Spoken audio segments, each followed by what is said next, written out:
Hello dear students, आज हम लोग जो डिस्कस करेंगे मैट्रिक्स में, ये मेरा 8वां लेक्चर होगा। मेन ये समझ लीजिए कि 8th आपकी क्लास होगी मैट्रिक्स में। और यहाँ पर हम लोग अगर डिस्कस कर रहे हैं तो आज डिस्कस करेंगे सिमेट्रिक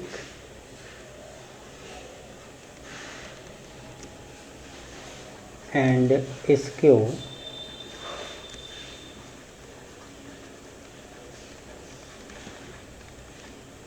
सिमेट्रिक मैट्रिसेस। तो यहाँ पर हम लोग symmetric and skew symmetric matrices के बारे में डिस्कस करेंगे। ये होती क्या है सिमेट्रिक में? देखिए, किसी भी मैट्रिसेस का ट्रांसपोज आप मैट्रिक्स आप करते थे, किसी भी मैट्रिक्स ए होता है, इसका अगर ट्रांसपोज करते थे तो क्या होता था? ए डैश। मीन ए डैश अगर ए के इक्वल हो जाए, आप ट्रांसपोज करो और ए आ जाए, मतलब मैट्रिक्स सेम हो जाए, तो इसी को आप कहते हो सिमेट्रिक। और ए डैश अगर आप करेंगे, यहाँ पर माइनस ए आ जाए, तब आप कहोगे स्क्यू सिमेट्रिक। तो आपने देखा इसकी डेफिनेशन बहुत इजी है, आपको ज़्यादा प्रॉब्लम नहीं होगी सिमेट्रिक और स्क्यू सिमेट्रिक की पहचान करने में। यानी सिमेट्रिक की कंडीशन जब ये होती है तो आप यही कहते हो कि ए आई जे जो एलिमेंट है वो ए जे आई के इक्वल हो जाएगा। इस केस से आपके पास ये तो मिल गया कि सिमेट्रिक केस में ये होता है ए आई जे इक्वल टू ए जे आई। इस तरीके से आप कह सकते हो। और ए डैश जब करोगे, मीन ए आई जे जो हो जाएगा यही माइनस ए जे आई हो जाएगा। अगर आई इक्वल टू जे हो जाए तो क्या हो जाएगा? आई इक्वल टू जे हो जाए, तो आई इक्वल टू जे हो जाए, mean A I I equal to A I I. और ये स्टेप अगर आप देखो तो ये माइनस साइन में है, इस साइड आएगा तो 2 times A I I equal to 0, that is A I I equal to 0। तो आई आई मतलब दोनों में सेम एलिमेंट। सेम एलिमेंट कब होता है? डायगोनल में होता है। इसका मतलब डायगोनल एलिमेंट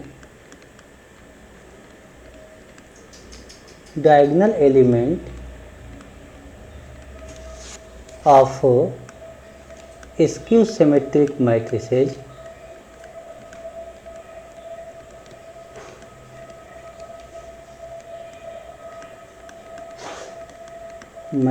बी 0। इस तरीके से आप इसकी पहचान कर सकते हो कि इसका डायगोनल एलिमेंट जो है वो 0 होता है। अब हम लोग एक क्वेश्चन ले लेते हैं और क्वेश्चन लेके सॉल्व कर लेते हैं।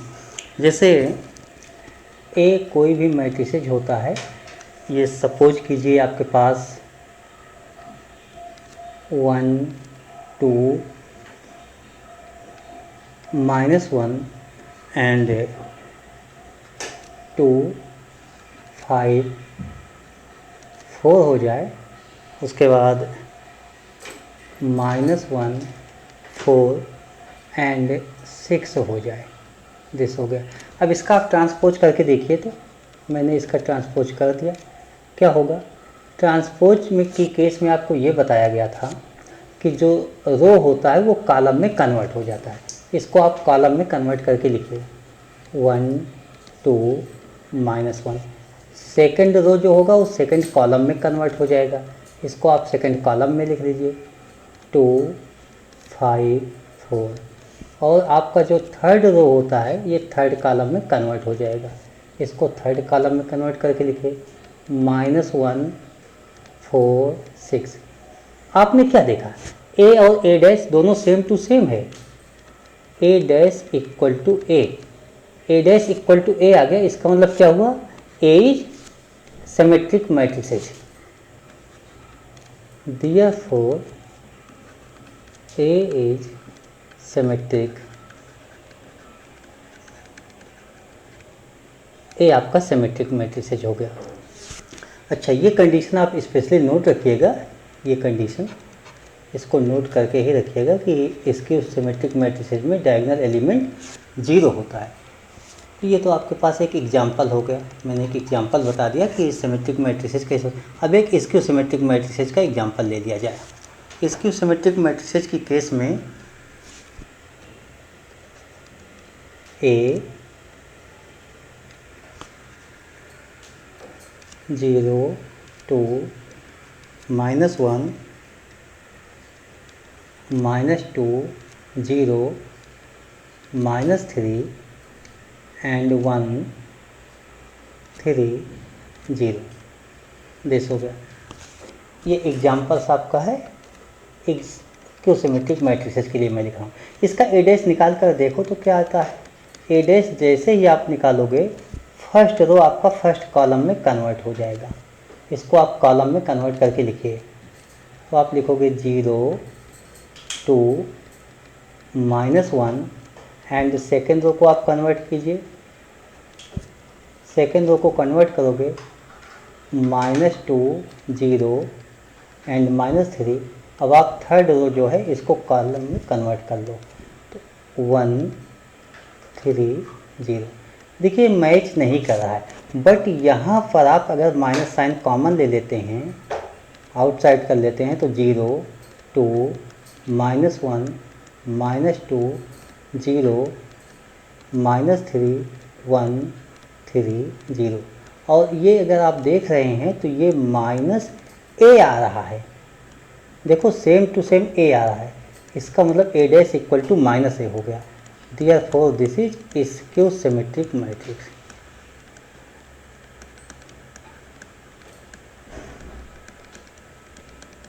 ए क्या हो जाएगा, skew symmetric matrix. Therefore A B skew symmetric matrix. इस तरीके से, ठीक है, इस यहाँ पर इसकी आवश्यकता नहीं, मैं स्क्यू सिमेट्रिक मैट्रिक्स बस इस तरीके से नोट कर दिया गया। तो सिमेट्रिक और स्क्यू सिमेट्रिक मैट्रिक्स क्या होता है ये आपने यहाँ पर सीख लिया। हमें नहीं लगता यहाँ पर कोई प्रॉब्लम होगी। इसकी कुछ प्रॉपर्टीज़ होती हैं तो आज हम लोग ये कुछ प्रॉपर्टीज़ होती हैं तो प्रॉपर्टी डिस्कस कर लेते हैं। तो किसी भी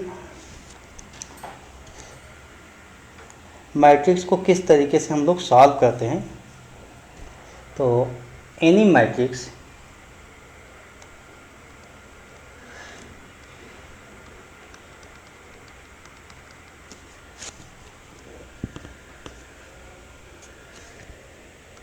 इसको ऐसे लिखते हैं,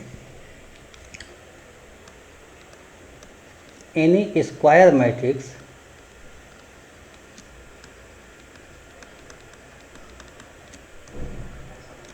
can expressed as sum of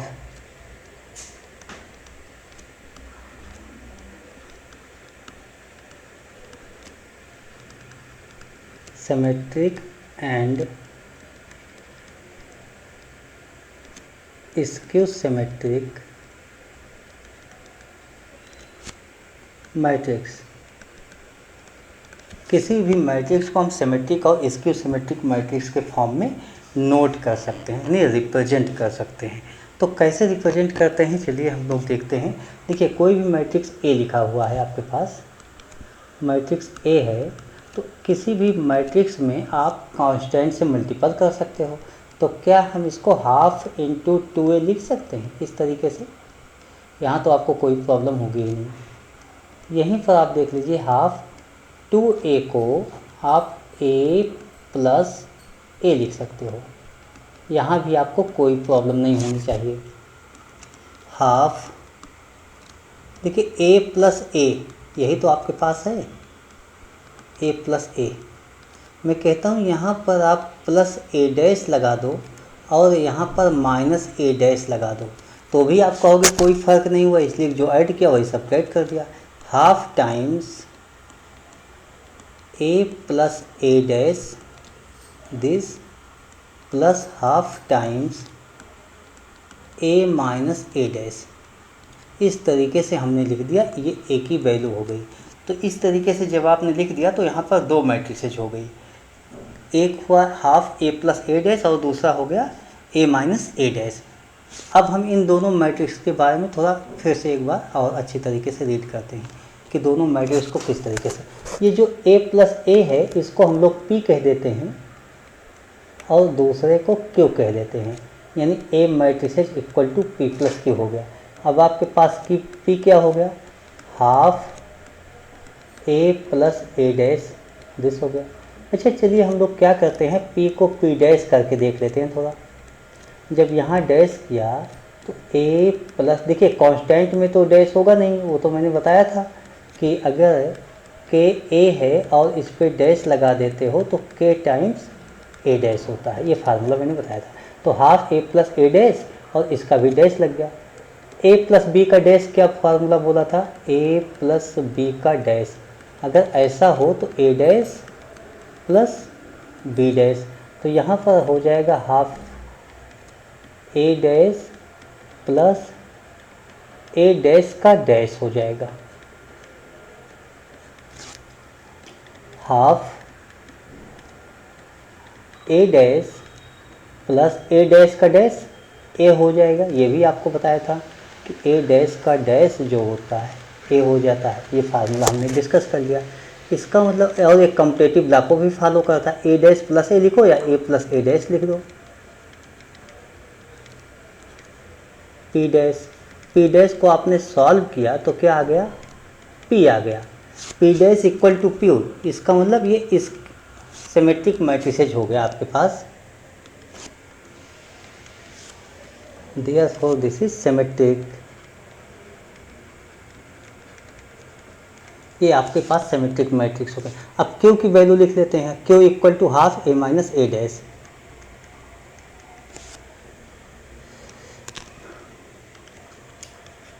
Q equal to half A minus A dash. अच्छा हमें सिमेट्रिक और इसको सिमेट्रिक के फॉर्म में लिखना था तो वही मैं चेक कर रहा हूँ। Q डैश लगा देते हैं, half A minus A dash और इसका भी डैश हो जाएगा। जब इसका डैश हो जाएगा इसे ओपन करेंगे, half A dash minus A dash का डैश हो गया, half A dash minus A dash का डैश ए हो गया। अच्छा यहाँ पर ए माइनस ए डैश लिखने के लिए हमें माइनस कॉमन लेना होगा, ए माइनस ए डैश आ गया, इसलिए कि माइनस में यानी सबट्रैक्शन में कम्पटेटिव लॉ नहीं फॉलो करता। Minus half A minus A dash Q हो गया, तो Q dash equal to minus Q हो गया। Therefore is Q symmetric, is Q symmetric matrices हो गया। अब आपने लिखा क्या था, A equal to P plus Q. A equal to P की वैल्यू क्या थी, half A plus A dash plus half A minus A dash. तो इसका मतलब ए इक्वल टू क्या हो गया, ये सिमेट्रिक हो गया प्लस दिस स्क्यू सिमेट्रिक। तो इस तरीके से सिमेट्रिक और स्क्यू सिमेट्रिक मैट्रिसेज लिखे जा सकते हैं। ऐसे आप कोई भी क्वेश्चन होगा उसको सॉल्व कर सकते हो। एक क्वेश्चन हम लोग ले लेते हैं और इसको सिमेट्रिक स्क्यू सिमेट्रिक बना लेते हैं।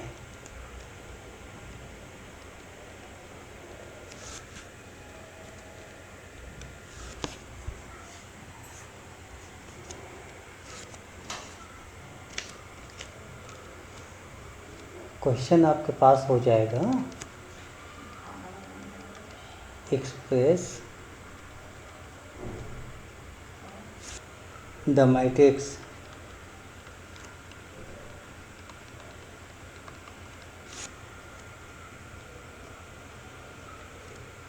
To three one 1 minus 1 2 4 1 2। देखिए ये स्क्वायर मैट्रिक्स है। Express this as the sum of symmetric and skew symmetric matrix. आपको इस फॉर्म में लिखना है। सिमेट्रिक एंड स्क्यू सिमेट्रिक में। तो जो ए गिवन है, देखिए मैंने ए इक्वल टू अभी आपको डेफिनेशन बता दिया था, A equal to half A plus A dash half A minus A dash, इस फॉर्म में लिखना है। इसका मतलब ए डैश आपको निकालना होगा। तो आपके पास ए गिवन है, ए डैश निकाल लीजिए। देखिए ए क्या गिवन है, ए इक्वल टू आपके पास गिवन है 2 3 1 1 -1 2 4 1 2। अगर मैं कहूँ ए डैश निकाल लो इसका, तो आप रो को कॉलम में लिखोगे, 2 3 1 को कॉलम में लिख लो, और 1 -1 2 1 -1 2 4 1 2 ऐसे लिख लोगे। अब ए प्लस ए डैश लिख लो, ए प्लस ए डैश मीन दोनों को ऐड करके लिखना है, तो ऐड करके लिख लो। करस्पॉन्डिंग एलिमेंट ऐड किया जाता है, जैसे 2 के साथ 2 ऐड हो जाएगा 4, 3 के साथ 1 ऐड होगा 3 1 4, 1 के साथ 4 ऐड हो जाएगा 1 4 5, 1 एंड 3 4, -1 -1 -2 2 1 3, 4 + 1 5, 1 + 2 3 एंड 2 + 2 4। इस तरीके से आपने नोट कर लिया। तो ए प्लस ए डैश हो गया। अब आप क्या लिखोगे, ए minus A dash, A minus A dash लिखोगे। अब आपको माइनस करके लिखना है, जैसे 2 - 2 0, 3 -1 2, 1 -4 -3, 1 -3 -2 -1 माइनस, देखिए यहाँ पर -1 -1 है, तो ये भी 0 हो जाएगा। 2 -1 1, 4 -1 3, 1 -2 -1 एंड 2 -2 0। इस तरीके से लिख दिया गया। अब आपके पास a इक्वल टू फार्मूला होता था half a plus A dash plus half a minus A dash. तो इसी तरीके से आपको लिखना है। अब आप ए मैट्रिसेज को अपने नोट कर लो। ए मैट्रिसेज आपके पास क्या है, 2 3 1,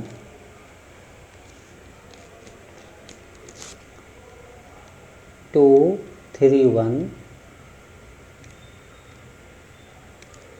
and 1 -1 2 4 1 2। This equal to half times A plus A dash, ये आपने लिखा है ए प्लस ए डैश, तो हाफ तो यहाँ पर लिख लिया, ए प्लस 4 4 5, 4 -2 3, 5 3 4,